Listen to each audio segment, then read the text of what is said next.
conquer and we're going to take some.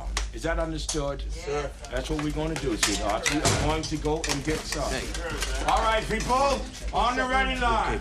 Are you me? Yeah! Are you me? Yeah! What are you? What are you? Read EP Magazine's February issue to learn tips for medical and dental visits with an individual with special needs. Also check out the military section. To read more, sign up for free today at www.epmagazine.com. Monotony. It comes in all shapes and sizes. Dull, tedious, just plain boring. But what is this? A contender, perhaps? Something unboring by the looks of it.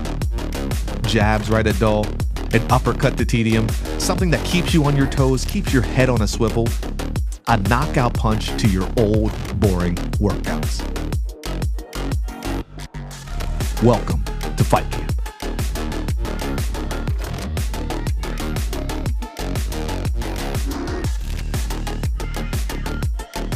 Oscar Mike Radio is a proud podcast partner of Reach Across America Radio, heard every Thursday at 11 a.m. and Sunday at 8 a.m. Eastern. They're also big supporters of the nonprofit I Got Your Six, 2 Lives at Once. And with every wreath you sponsor through Oscar Mike Radio, $5 goes back to this great organization dedicated to making a difference in the lives of veterans, law enforcement, firefighters, and first responders battling PTSD. 2 Lives at Once pairs these brave men and women together with dogs rescued from kill shelters. In this way, 2 lives are saved at the same time by saving each other. Donate now. Go to reachacrossamerica.org/Oscar Mike Radio to help.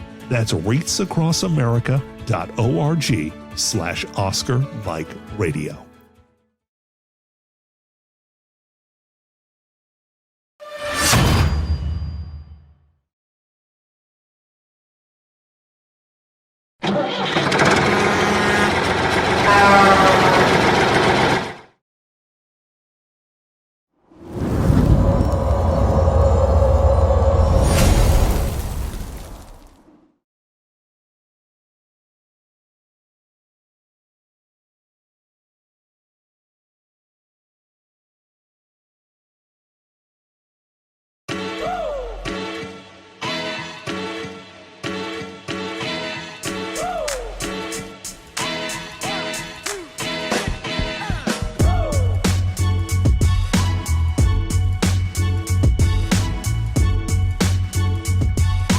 I remember a time when I was in a not so good place, and these games and these activities and being able to come and have the camaraderie that we have here, it makes me feel like I'm not alone. There are people here that have been through what I've been through.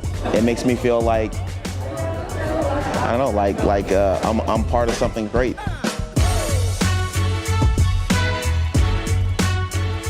Just let yourself go. Give it a try.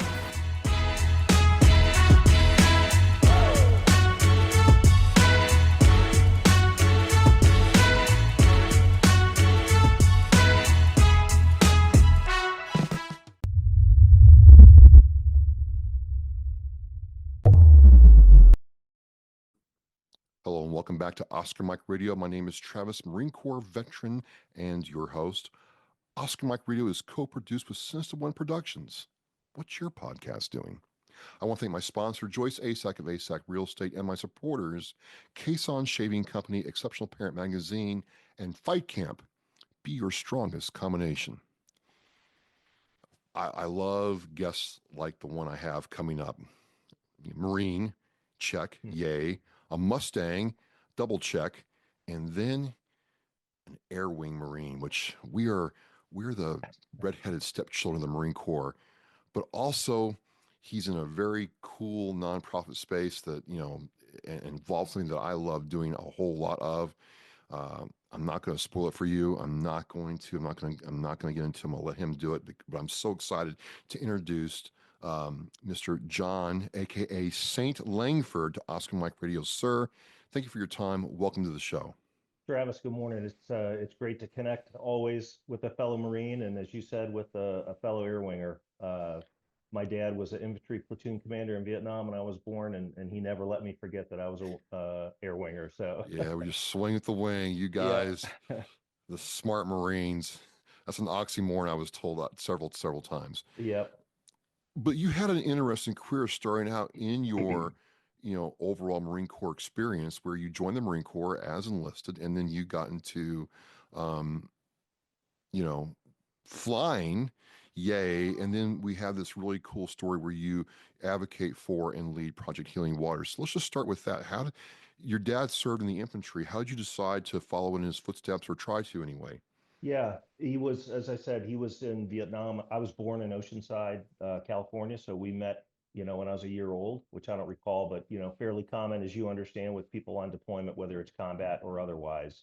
And so um, the was in college. I was a little lost after my freshman year, and said, you know what, I need to get my butt kicked a little bit and then find some focus. And so I enlisted in 1986, went to beautiful Paris Island, and then I served 4 years in the reserves um, as I finished up college, and then Well, got wait. yeah.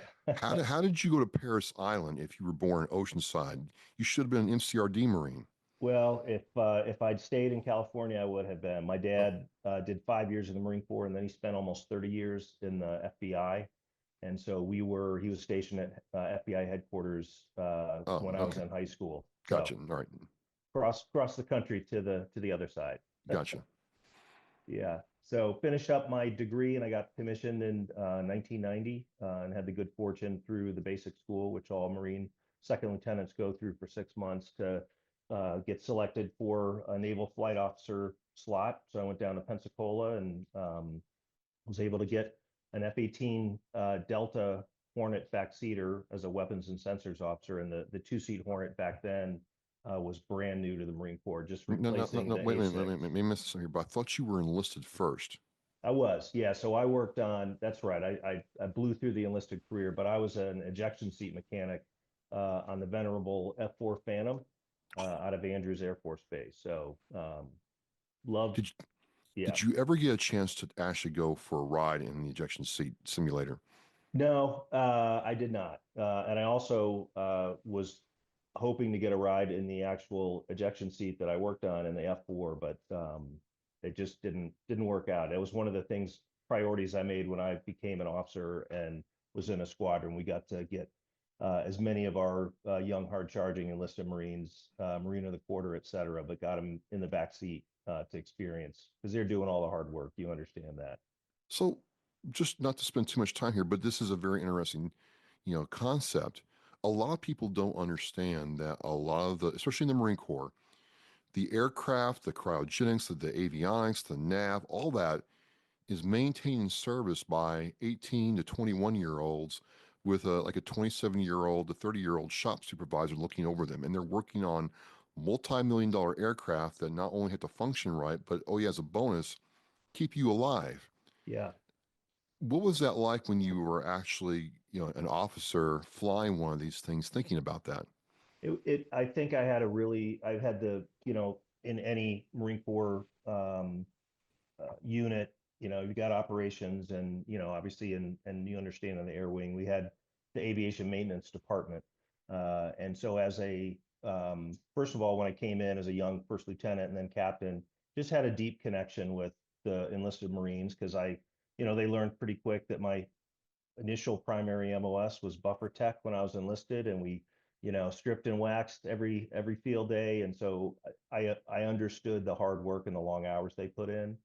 And as I got promoted, my second fighter squadron was the aviation maintenance officer. So I ran the entire maintenance department, and I loved going in on night crew, at 2 a.m, because I lived on base. I was a geo bachelor for a couple of years, and just sit down with the Marines and say, hey, Lance Corporal, tell me what you're working on. And not in a fake way, but I just knew how deeply they committed themselves to, like you said, the avionics, all the things when we flip the switch and we go fly and we do our pre-flights and take off, and those things work because those young men and women are putting in long hours to get the jet up and ready. So deep respect for them, because I know from where I came. So Well, I got to ask this next. I mean, I was air defense in the Marine Corps, sir, and we get to practice on you all every now and then. Our lieutenants were very happy when we got a simulated kill on one of you all. It was a good day for us. as well they should be.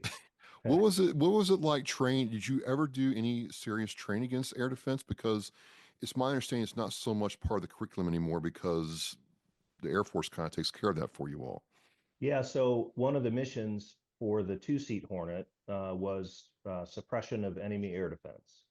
So that was one of our core missions, SEAD as we called it. The Air Force calls it SEAD. And you're right, we had the complement of the EA-6B Prowler and then the Hornets with high-speed anti-radiation missiles, the HARM missiles. And so that was a big part of our training. I had the good fortune to go through the weapons and tactics instructor course at Marine Aviation and Weapons and Tactics Squadron, or MOTS 1 in Yuma. And that's a varsity course. And the Hawk guys were out there. Yes. Yeah, I'm sure you supported some MOTS classes. Yes, we did. We did. And then deployments twice to Aviano, Italy during the Bosnian peacekeeping. And so we went through some more specialized electronic warfare ranges that really tested both the systems that we had on board and our ability to suppress them. So yeah, pretty exciting mission. Awesome.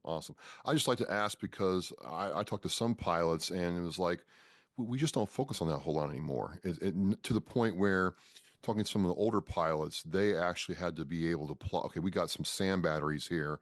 We got to know how to fly and we got to know how to do the countermeasures and make sure we can do it. And helicopters for us are a real challenge because they can hover. Anyway. Yep. Yeah. No, I mean, and that's where MOTS, the WTI, the Weapons and Tactics Instructor course, again, for it's not exactly a Top Gun, but for listeners who may not know, it's an advanced weapons training school, and the tactics that we use there were pretty high speed. And so it really tested your ability to evade, not only to find the threats, evade the threats, and also continue with the mission, most often a strike mission, but you land and you're pretty exhausted by that point. Sure. Okay, well then I have to ask, did you watch Top Gun 2, which featured the aircraft you flew or a variant of it? Yeah, a couple times. Did you feel a sense of pride and camaraderie that the old girl got her day in the sun? Because the reason I say that is it seems like, just to this air defense people, that the F-22, the F-35, the Tomcats, and the Eagles get their day. They all get their, but the F-18's kind of like, just good old reliable. It doesn't get the pizzazz that the other aircraft get. I think that's negligence on our part. Well, it is a multi-role aircraft, right? It does the air-to-air fighter work and the air-to-ground, which they're almost all multi-role at this point, just because of the need to be able to go back and forth in the mission. But yeah, I watched Top Gun.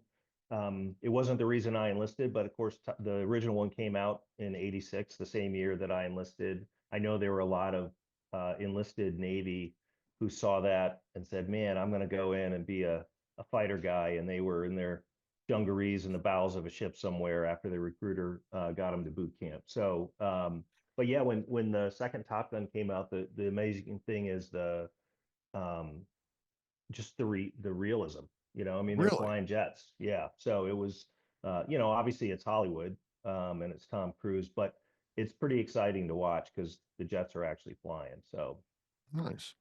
You do all this and we kind of talk the same language. We did several WTIs and, MOTS training for out there in good old sunny Yuma, as you will recall. Yeah. And you do all this. What was your transition out of the Marine Corps like? Because I've told other officers this, sir. us enlisted are sitting there and we're buffing the floors to a nice high shine. And we think when you all get out, there's a stretch limo that pulls up to the base. You go back to your homestead and, there's a 21 gun salute with the red roll. You guys don't have any of the problems us enlisted people have because you're officers. So I just was curious, sir, was it like that for you? Was there a plum and fanfare when you got out?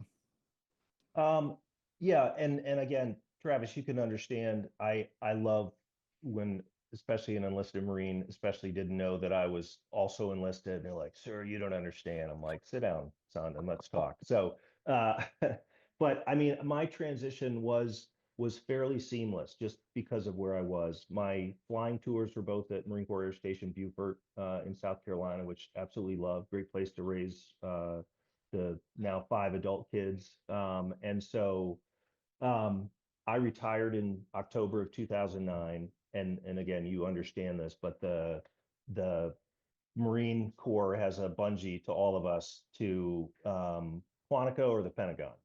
And so I was able to come back to Quantico for a couple different tours and schools, and that's where I retired. I ran the Semper Fit branch at Headquarters Marine Corps. But I had a lot of connections and built up a pretty good network. Total of 23 years in the Marine Corps. I'm in the National Capital Region, and so as I like to joke, you couldn't swing a retired lieutenant colonel very far without landing in a defense contractor job. And so I did that for a couple years, and again, the transition. And I'd love to talk about how we support service members in their transition challenges because it can really be challenging. But for me, it was pretty seamless. It just a couple years in defense contracting. I worked for TRX, if you're familiar with the fitness company. Yeah. I got introduced to them when I was running the Semper Fit branch, and that was 07 to 09. And you think about how long the country had been in combat, both in Iraq and Afghanistan. And so the TRX was such a perfect tool to help maintain some operational fitness downrange. So got to know the company, and then later had the distinct privilege to run their military and government sales. That was an incredibly fun job. And then I was a triathlon race director for a couple of years, which was fun. But I really just had a heart to come back and serve in some capacity, and that's how I found my way back into the veteran nonprofit space. So you got out, and then you use your relationships and your contacts in the Marine Corps to do more work in the defense space, the TRX system. A lot of Marines that I knew at the time, I was clearly out them, but they liked it because it was portable but effective when they didn't have the normal gym stuff there. Right. And then you do come in the nonprofit space. So kind of, I might be putting the cart before the horse a little bit here, but when it comes to leading a company or organization, did your Marine Corps experience benefit you greatly when you started going into these spaces you hadn't been before, sir? Yeah, absolutely. I think any Marine, officer enlisted, regardless of how long they're in. I mean, the literal now crucible. I don't think the crucible was there when you went through boot camp either, or had it been implemented. It's funny factoid. I was the last one to not, we were the last MCT class in 99, 95, excuse me. And the next boot camp class in MCRD was going to do the crucible. I missed it by literally one evolution. Yeah. And I remember when it came out, and because we all know everything when we're young Marines, and I was like, man, boot camp is boot camp. But I have now 2 of my 5 adult kids are active duty Marines. One was a Staff Sergeant Grunt, who just pinned on second lieutenant last month. So he's following the same path. And another one is an aviation mechanic at Miramar as a corporal. But I think any of us go through that crucible experience.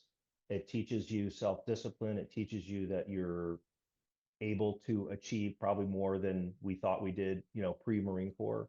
And then to have the benefit of going through multiple schools as an officer and be in pretty senior leadership again, to be able to run the aviation maintenance department for a Marine Corps fighter squadron and all that entails. And then you go to Headquarters Marine Corps, where I ran our officer plan section. So we did all entry-level sessions, and then I went to Semper Fit branch. So a lot of administrative and sort of executive level administrative roles that at least prepare you to hopefully have the humility to go, man, I don't know everything in this new job, but I certainly know how to find the information and surround myself with team members who can help fill the gaps. And that's where I am right now. But Nice. yeah, it definitely helped. You start getting into the nonprofit space from coming from, let's just call it defense, military, Yep. and then, working at the Pentagon and in that area. I'm not saying you worked at the Pentagon, and then the nonprofit space. How do you go from all that to leading a nonprofit that specializes in fishing programs for veterans? Yeah. So I think it was when I was I was at TRX. We had a group of warriors from Wounded Warrior Project come out to the headquarters in San Francisco, and all of them had very severe post-traumatic stress. They were couple had some limb loss. One was in a wheelchair, and we brought them in for I think 4 days with some of the amazing trainers that I was not, but to help just give them some confidence with the tools that on the TRX. And they struggled to have the self-confidence to go into a gym.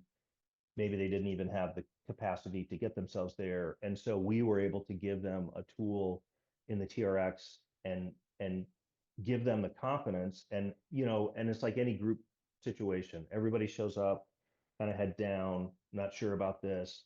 By the end of the day, like they all had each other's numbers, but they all had this.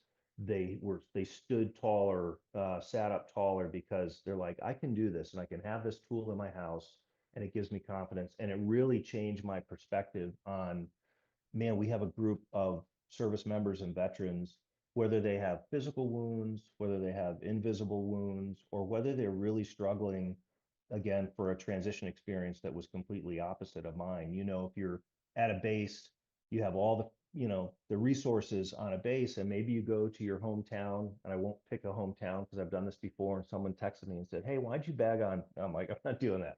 But my whole point is, if you have all those resources and then you get out of the Marine Corps or any of the branches, we'll talk Marine Corps because that's our experience, but man, there's that tribe and there's the camaraderie and all those things that you experienced in a Hawk battery and I did in a fighter squadron.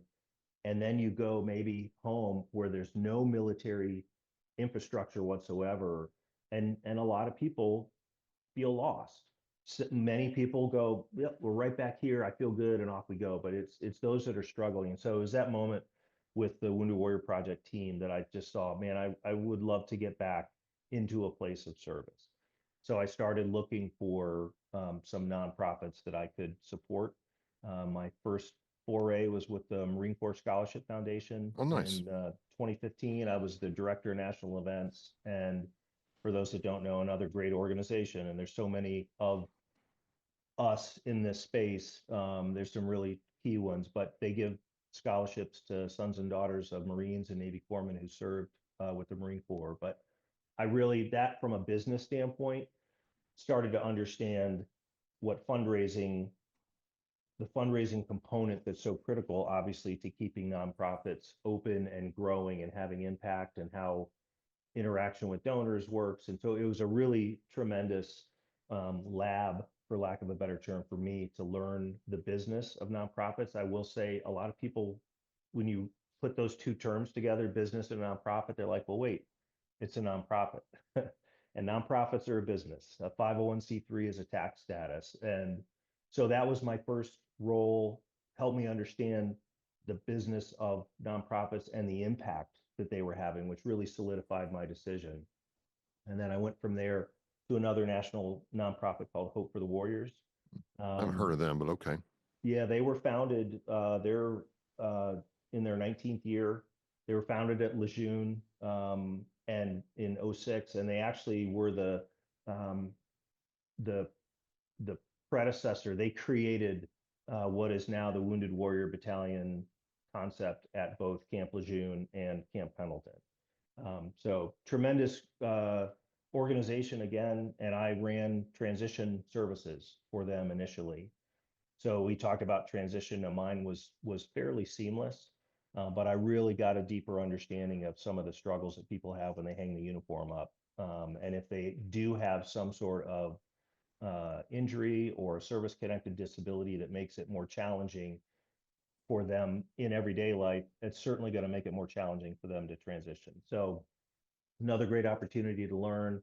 I ran strategic corporate partnerships at Hope before I left, being able to connect companies to the mission, which is, again, a critical piece of fundraising and drawing in the veteran employees at a particular corporation. I talk about, connect the DNA from a company that has a big veteran presence to a national nonprofit now like us at Project Healing Waters. They really get to partner in a deeper way. And so I was recruited for this role here at Project Healing Waters and joined September 19th of 2022 as the CEO.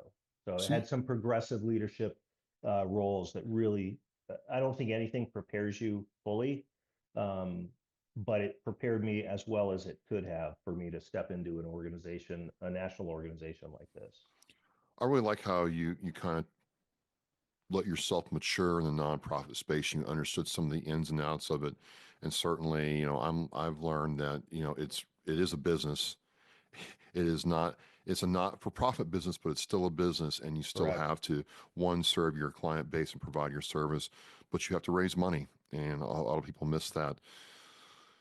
And your business is taking a veteran who looks like it's primarily they're disabled, or maybe not. I want to get clarity on that. I'll talk, yep, for sure. And then you provide them events, for lack of a better term, where they can learn aspects of fishing, fly fishing, different types of outdoor fishing primarily, and connect with other veterans, connect with service providers, and connect with people. So I found that very interesting because we're learning that loneliness plays a whole lot into how someone handles their PTSD. Yep. Or even if they're not PTSD and they're just cut themselves off from people, it leads down to a dark path. So, and then I guess I want to start with first, if I understood the website correctly in the write-up, last year, your organization helped over 6,000 people do this activity. Correct. Which I thought was, okay, that's not insignificant. That's not like you had a one-time event where 100 veterans came out and they fished for a couple hours and went home. Right. This is truly a nationwide program on a large scale. So I'm trying to figure out where I want to begin because I got my notes here. I'm like, we're just going to cast the rod and dive right in. Yeah. Can I begin at the beginning? I'd love to give you just a quick origin Absolutely, story. sir. I think it'll Absolutely. help Go right ahead. Help me out here. Where we are. Help me out here. Our founder, Ed Nicholson, was a retired Navy captain, Vietnam era surface warfare officer. And in 2005, he was in what was at the time the Walter Reed Army Medical Center for his own treatments. And again, if you think of the timeline of our country, that's 4 continuous years of sustained combat operations in Afghanistan and Iraq. So Ed saw what you would expect, a ward full of young soldiers, Marines, airmen in hospital beds, some with limb loss, many, I'm certain, with post-traumatic stress, if not all of them, at least whether they had the disorder diagnosed. I don't think you can come out of a combat operation without some sort of post-traumatic stress. Sebastian Younger in his book Tribe talks about that a lot. Now I'll reference that because we reference that book quite a bit. But Ed is a lifelong outdoorsman and angler, and he just had a calling at that moment, looking at all these young, I call them kids, they probably felt that way, but he talked to someone in the hospital and just said, hey, can I just take him outside and teach him how to cast? Just take him out on the grass outside Walter Reed. And they said yes. And they graduated to a pond that was on the campus, but it was that moment. I'm certain, and I've had several great conversations with Ed. He's an amazing individual, but I'm sure he didn't go, wow, I think this can manifest itself into almost 200 local programs nationwide in 20 years. But I do believe he understood how profound it was that he got them out of that sterile hospital environment, many with traumatic brain injury, which again, back then was relatively it was known that it was a factor, but how well it was understood was very limited. And so it's that moment I refer to as our North Star, right? That anytime we get, in the midst of business, we're trying to make changes. I'm like, let's come back and stand next to Ed in Walter Reed and go, can I just take him outside and teach him how to cast? Because that'll help keep our compass heading on what really are we doing here? We want to take veterans fishing. So fast forward, I come on board as the CEO in 2022. And as you said, last year we had almost 7,000 veterans served in our programs nationwide. We're anywhere from 170 to 200, depending, and it's because they're volunteer led. And I'll talk about that. That's such a critical piece. But we're in 48 states. We're somehow not in Louisiana, but we're going to remedy that. I know, right? And Hawaii, which everybody's like, oh, Saint, I'll do a site visit. I'm like, I think we have people over there that we can work on. But Oh, darn. the whole point, and you talked about this, Travis, and it is the critical part of what we do at Project Healing Waters. We build community. We bring these participants back into a community, which so often is what they're missing more than anything. And so we do four main we call our local chapters, we call them programs, but then our programming is learning how to tie flies. They get to build their own fly rod if they want to, which is pretty exciting. We have equipment already set up for that, and none of this is at any cost whatsoever to the veteran participants. So fly tying, rod building, they get some great casting instruction. And then they go out on some day outings. There's opportunities for overnights, but the programs meet a minimum of twice a month. Many meet weekly. And so I refer to this as continuity of community. You talked about maybe go fishing for a weekend with your buddies or a group of veterans. It's a phenomenal experience. You sit around the campfire at night, like that's where a lot of the storytelling happens and a lot of the healing happens. And then you go home. And if you don't have connectivity to that team, to that tribe, to people who are, hey, checking on you, hey, Travis, we met a month ago at that fishing outing. How are you doing? I'm in your area next week. Let's meet for coffee. So to have a continuity of community, that builds layers of connectedness, and it builds layers of resilience. And as you alluded to, I think people don't understand still, suicide is the second leading cause of death for veterans 45 and under. That group is the least likely to go to the VA, and I want to talk about that in a second. But people aren't dying because of combat trauma necessarily or deployments. It's because they're isolated and lonely in that moment, and they feel, man, I'm so disconnected from everybody. Here we are. And those are snapshots in time of someone's life. But if we can build that community so that they're not isolated and they're like, man, I just helped. Now I've been in this program for a year.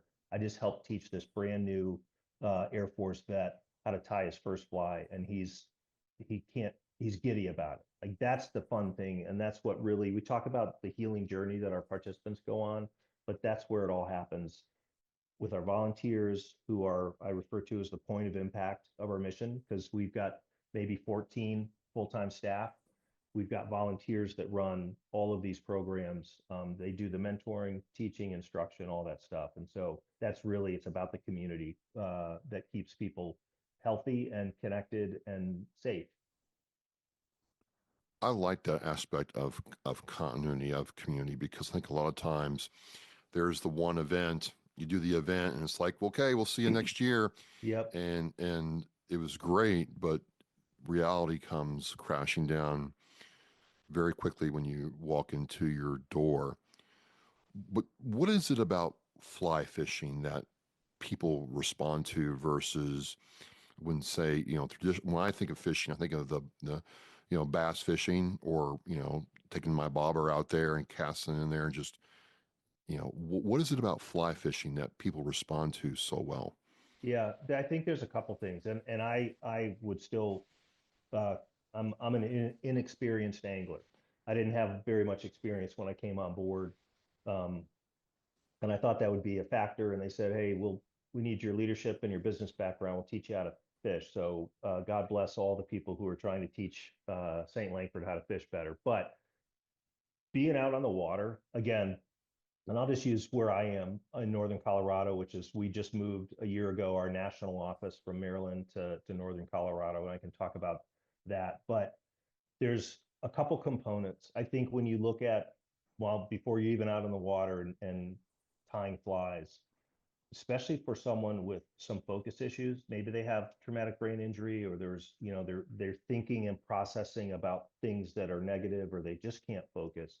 When you sit down in front of a vise and you have someone teaching you, how to tie a fly, you become very focused, and that's a critical part of it. And then when you sit back and you go, man, I just tied this fly that is, we call it match the hatch, to try to replicate a bug on the water. And there's an immediate sense of accomplishment and pride. And that alone is a big part of, oh, I just tied that one. That's not as good as I thought I could do. Can you help me fix this? And then they sit down and then they're doing that constant improvement. It's the same thing. They go through, several weeks of building their own fly rod. And, they put the threads on it the color they want, and they can put, their name on there, or a, motivational phrase or something. And then they learn how to cast. And again, there's this rhythmic kind of art to casting. And of course, the experts will look at it's just like the Marines. And now I come back to our experience, especially enlisted. Anytime an officer walked out in front of a formation, what did you do?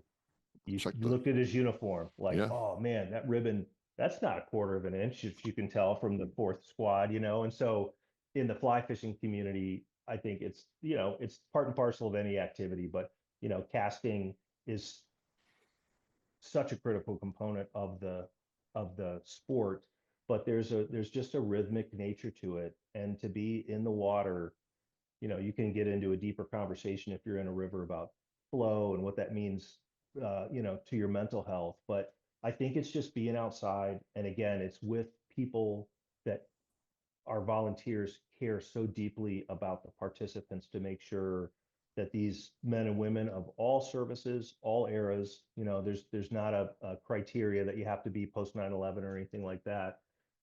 They learn how to do this thing, and they can take it with them, and they can, on the weekends, maybe take their son or their daughter fishing, and it just becomes a lifelong activity for your mental health. And it's a critical thing. I want to make a point here, but we're not a fly fishing club. We're Project Healing Waters, and we use fly fishing as an intervention. The VA would say what we do is an adjunct treatment.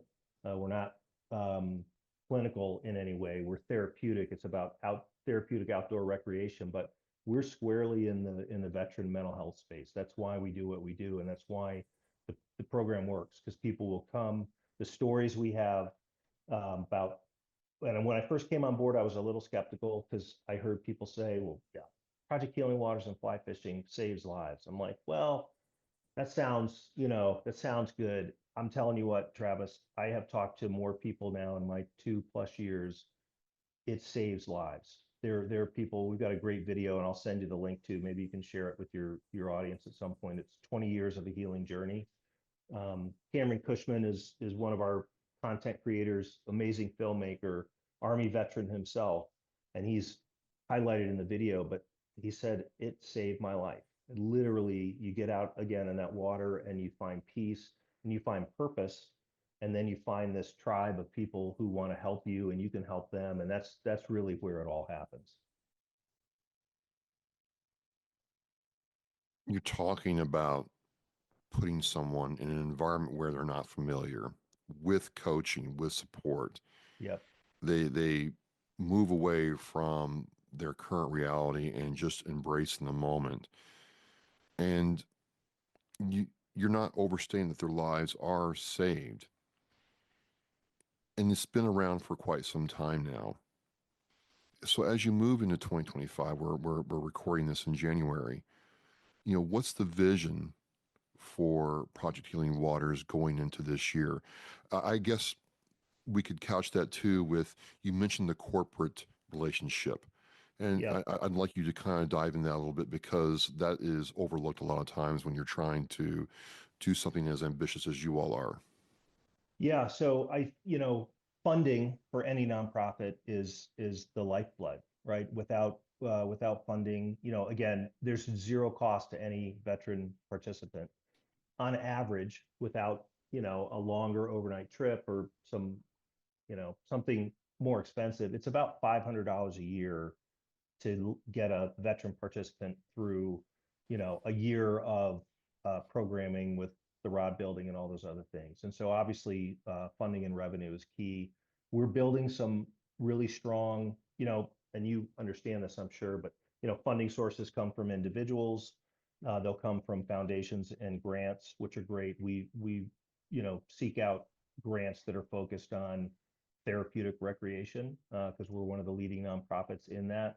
But finding companies that you can connect to the mission, and as I said, a larger corporation, like we're building a great partnership with Leidos, who has a tremendous veteran employee resource group in their employees. And so being able to do that with them, Deloitte came out to our office in Windsor, Colorado, and helped do a river access project with us. So companies want to be able to volunteer. The veterans in the organization see what we do and go, man, I'd love to help, or I could use the help. Like that's where it really is important. We're building out a great partnership with Yeti, which is exciting.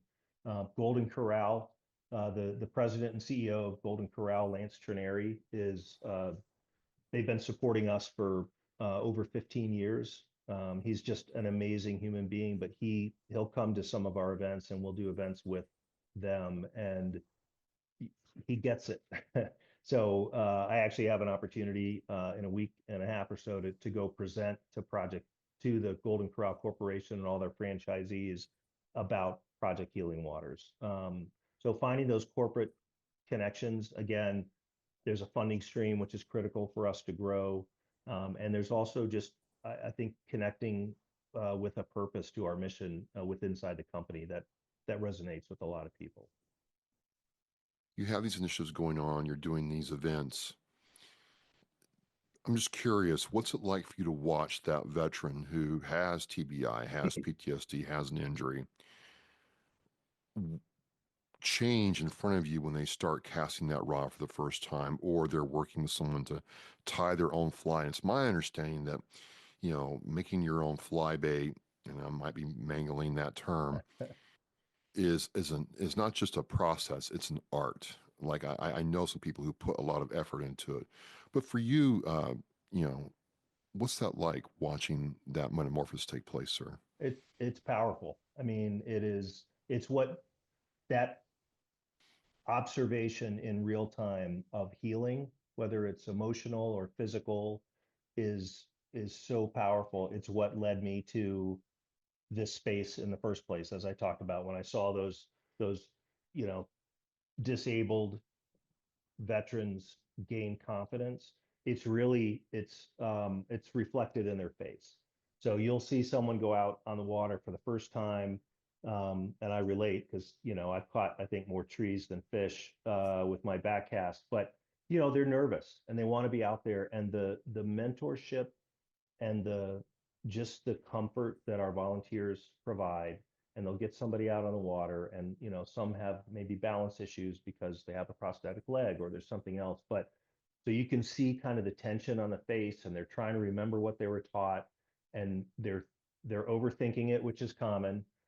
And then you see them either hook a fish, they may not get it to the net, but they see the fish rise because the fish are coming up to find the bugs on the water, and hopefully your fly that you tied replicates that enough that they go for yours. But the expression, the countenance, if you will, on their face changes, and that's for me the most powerful thing to watch, because that there was something transformative in the experience that they just had, and we have an obligation to continue to provide that for them so they continue to grow, to be strengthened, to be connected in that community and build the resilience that they're struggling to with whatever it is. Again, it's not about combat trauma. It's about, are you a veteran in need? And I'll talk about our mission set. You mentioned disabled veterans, but watching that change on their face, that's what makes the difference. And then you hear their stories, and man, I tell you,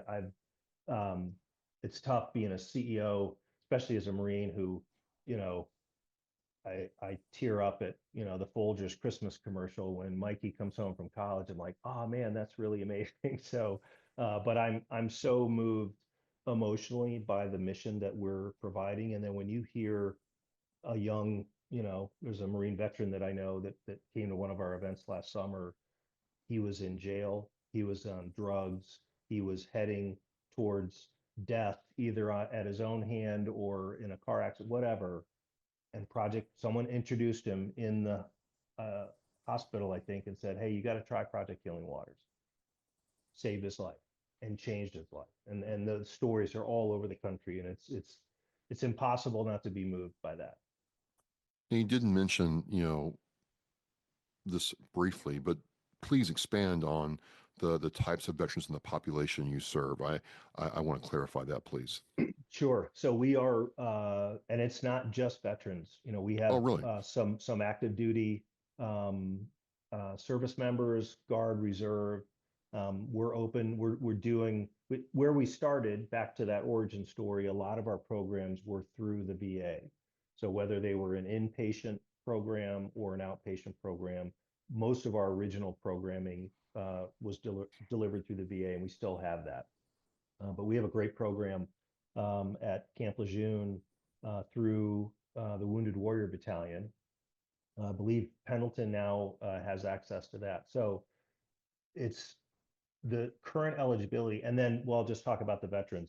Any branch of service and any era. So we have Vietnam era. Again, Ed Nicholson, our founder, was serving in Vietnam, but we have some Vietnam era folks, and we have some veterans and service members as young as my two that are active duty in the Marines, you know, late 20s, early 30s. So, and that's a beautiful thing, Travis, to see all of them come together for a single purpose, and to see, you know, one of our older, more seasoned volunteers who may or may not be a veteran. Many of our volunteers are not, but maybe they came in as a participant and then they became a volunteer, to sit down with such care and humor. And, you know, we're all in the military. If you're a Marine sitting down to tie your very first fly, and it's an Air Force or an Army, you know, volunteer, there's going to be some talk, and that's okay. And that's good. And that's fun, right? That helps break it up. But there's so much care given by our volunteers to support our participants from all eras. And, you know, we started an initiative last year officially that came from a conversation I had with one of our incredible participants. She's a Coast Guard veteran. She's also highlighted in that movie that I mentioned that I'll send you the link to. She also says unequivocally, fly fishing saved her life. I asked her, I was maybe 4 months into my role, maybe a couple more, but we were at an event in Montana, and we're sitting at dinner, and I'm, you know, trying to get to know people and still get my CEO sea legs underneath me. And I just asked her what her experience was like as a woman veteran participant. She's a very experienced angler, and she is part of a tremendous program. Our Bozeman program leadership is outstanding.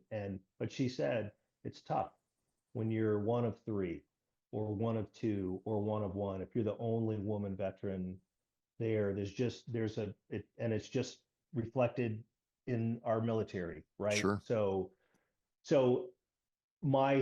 from that conversation, we created what we call the Women on the Fly initiative, not to be a separate kind of women's Project Healing Waters at all, but to get veterans and some other volunteers who are not veterans but are in the fly fishing industry, to get some mental health clinicians, and to talk about their experience, so that we can then take those lessons learned and put them out to all of our programs across the country. So That just started, and we're excited about that. But we serve everybody again. Well, let me caveat that. We serve veterans in need. And so I want to be careful as we start to expand our approach. If you got a second, I'll give you my perspective on disabled veterans Sure, and why sure. I think. So, and you understand this for the listeners that don't, when people talk about disabled veterans, they're talking about technically a service member who was, um, examined by a VA doctor and was determined to have a service-connected disability. And so within that disability range, and people, and again, you understand this, but when I say you can have a 0% disability, they're like, what does that mean exactly? But the VA will determine from 0 to 100% your disability rating, and that will dictate, monthly payments you get or treatment that you can get, et cetera. And that's part and parcel. You and I raised our hand the exact same way. That is a benefit for us who serve, whether it's 4 years or 24 years. Couple things that I have always bothered me about that. I think the term is limiting on its face. To be like a disabled veteran, I think especially for the civilian community, there is an automatic assumption, and I'm not criticizing why this is, but I think many that I talk to, if you say, oh, I'm a disabled veteran, or that person's a disabled veteran, they immediately go, oh, they have a combat injury. Yep. And I met somebody at that same event where I had that conversation with our Coast Guard participant. This young man is 100% disabled, just a tremendous spirit, but he had a pallet of steel rods fall on him in a CONUS base, wasn't deployed. He's 100% disabled, and understandably and rightfully so, right? But I use this, we have a real world example of a guy he's in his 30s. He was an Army medic deployed to Afghanistan. So by virtue of his MOS, he was immersed in trauma, right? And we talked again about the suicide rate for veterans 45 and under, the hesitance that so many of them have to go to the VA. They don't trust the VA. They'll save that money for someone who really needs it, which people who say that often really need it themselves. And whatever the reason is, he will not go to the VA. And then I use this example for this kind of conversation. So this is not a real person, and it's not a slam on the Air Force, but I'm here in northern Colorado. Buckley Air Force Base is here. Let's say you have an airman who's been in the Air Force for 4 years. He's getting out. His supervisor says, hey, make sure you go see the VA doc. Maybe you'll get some money. So he goes to the doc, he gets checked out, and he said, is there anything wrong? He's like, well, I've been on the flight line, for the bulk of my career. Sometimes I have ringing in my ears. The doc says, well, you probably have tinnitus, but we tested your hearing and it's not at a loss that would allow us to get money, but we're going to give you a 0% disability rating. And that young airman walks out of the VA clinic. And again, this is not a slam at all. This is a benefit, but he has a piece of paper that says, I'm a disabled veteran and therefore is eligible to come to Project Healing Waters. Meanwhile, we have a combat trauma Army medic who doesn't have that piece of paper. So one of the things that we're moving towards is less, are you a disabled veteran?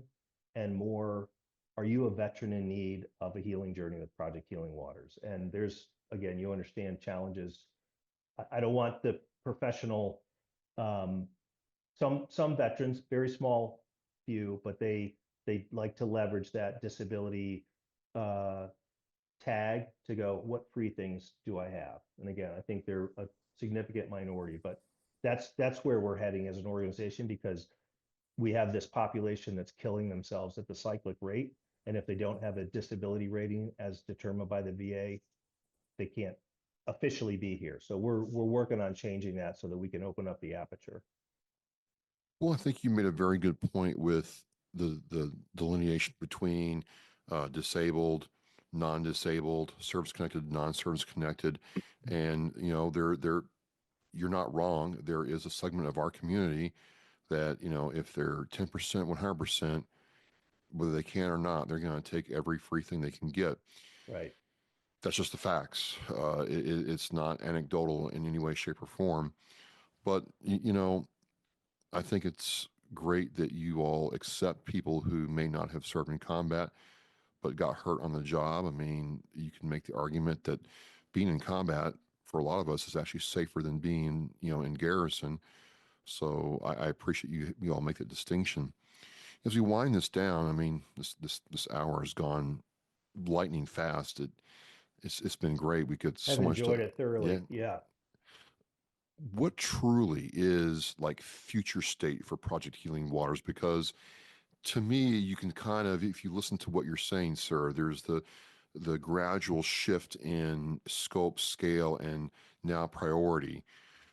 What do you see in the next couple of years for what you want to do with Project Healing Waters?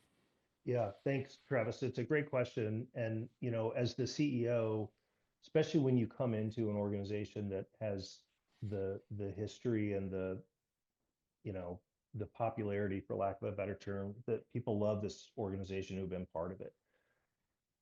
There's some challenges. Again, we talk about it being a business. We have to keep pace with, we have market forces that are arrayed against us like any other business. And how do we get a share of the donor dollars and all those other things? Because there's tremendous organizations in the space. And so I talk about three main things when I came on board, and I just captured the vision in elevate, accelerate, and focus forward.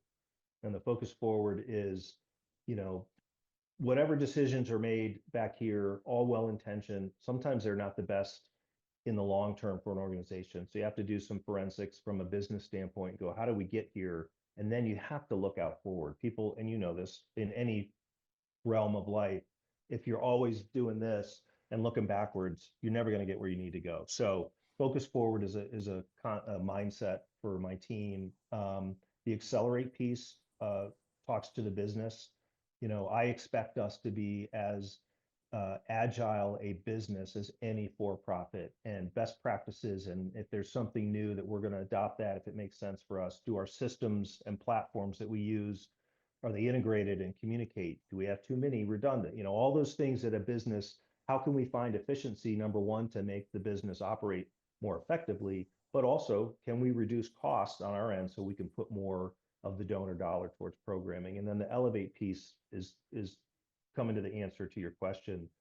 My expectation, not my hope, and as you know, hope's not a course of action, Lieutenant, which I heard often. My expectation is Project Healing Waters is going to be, in the next couple of years, in the same conversations of the top tier veteran nonprofits, and I'll say them because I believe in them.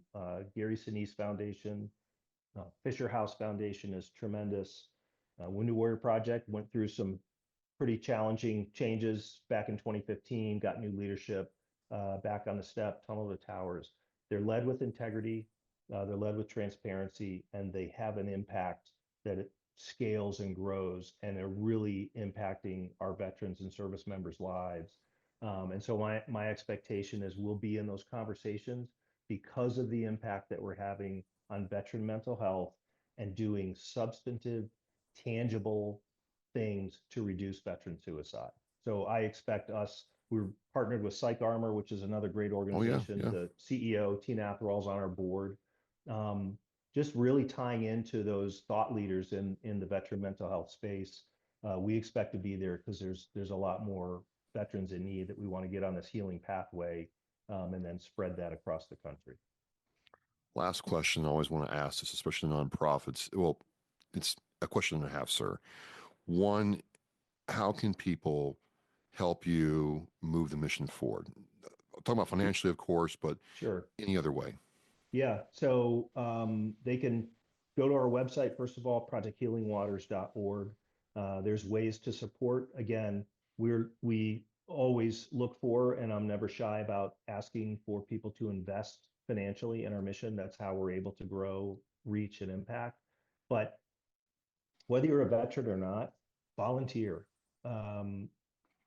Being able to be part of that, like I talked about, to experience a participant who's, a little bit in their shell, and they're a little nervous about that, and you watch them physically and, more importantly, emotionally come out of that and then they're just excited and they want to come back there. I think that's where you see that continuity of community that's so important. So volunteer. If you're an experienced angler and want to come help teach fly tying or rod building, et cetera, is great. If you are a veteran and you're listening to this and you think, man, I could really use that, all of our local programs are found on our locations tab on our website. Take a look and reach out and get involved. It's a fun place. That's another thing as a CEO. I want for my staff this to be a fun place to work, and we do. But it's a serious mission that we're helping change people's lives and in many cases, as I said, save lives. So it's a humbling. I talk about serving with humility and gratitude, and that's really how I feel as a CEO. Well, I'm just looking at Massachusetts where I'm out of, sir, and yeah, there's two locations, and well, three actually in Mass. I'm going to check out more in depth. So I learn something new every day. Good. And then last question, got to ask this, is the website. The website is projecthealingwaters.org. Correct. That's the best place to get all the intel. You're on social media. I will have all those links in the Oscar Mike Radio Show post on this, sir. So, I want to thank you for coming on and talking with us. There's so many ways to advocate for veterans. There's so many things that have been tried that are working. And I don't know about you, sir. I kind of go Occam's razor on this one. I think sometimes the simplest solutions are the best solutions. And there's something very simple but powerful with a fishing rod in your hand, hearing the water around you, and just connecting with nature. So I can't wait to see what you all do next. Humans can complicate things in a heartbeat. So I'm with you, Travis. Get in the water, get a line in the water, get some healing, and build your tribe. And that's really what we're all about. So grateful to have this conversation. Look forward to another one down the road. Absolutely, 100%.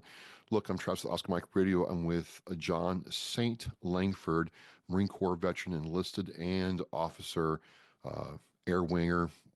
Yay. And again, the CEO of an organization that puts the healing in the veterans or active duty service members' hands. Love seeing this kind of stuff. And yes, sir, we'll talk again.